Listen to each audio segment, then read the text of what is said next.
Welcome back. Today we are kicking off a brand new series on a topic that is fundamentally reshaping the business world.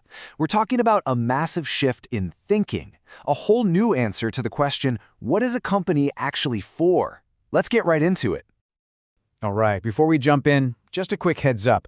This is the first of a 10-part overview based on a really comprehensive research report by Virtualization Options LLC that covers the stakeholder business model, AI governance, and the whole legal framework around it.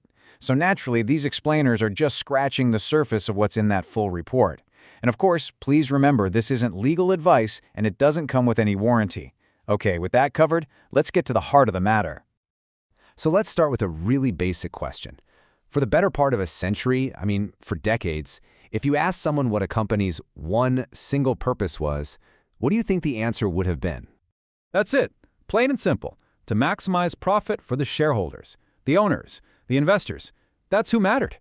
For a very, very long time, that was the entire game. This whole idea actually has a name. It's called the shareholder first rule. And it was this powerful legacy from the 20th century that pretty much defined the global economy. It's still incredibly influential today. So when you're living in that shareholder-first world, the priority is crystal clear. Make the shareholders wealthier. And how do you measure that? Well, you look at quarterly earnings reports, the stock price, and dividend payments. This created this relentless focus on short-term gains. And what about, bigger societal issues? Well, those were usually seen as secondary, or honestly, sometimes even as an obstacle to making a profit. But then, a new idea started to bubble up. A completely different theory that really amounted to a foundational shift in business ethics. It challenged that entire way of thinking about what a corporation is supposed to be doing. And this timeline here really puts it all in perspective.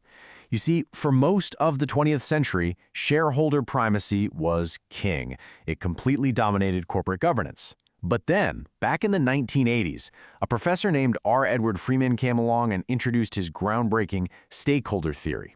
Now, it took a while to catch on, but today, that idea is gaining more traction around the world than ever before.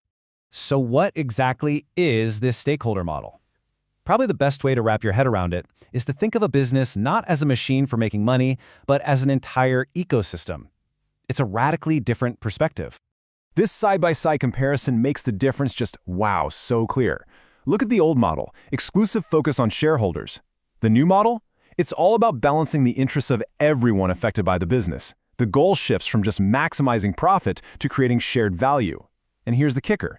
Things like ethical, social, and environmental performance, they're no longer seen as annoying constraints on profit. They're treated as core, essential parts of the business itself. So, we've been using this word stakeholder a lot. What does it actually mean? Well, it's beautifully simple. A stakeholder is any party affected by a business's operations. That's it.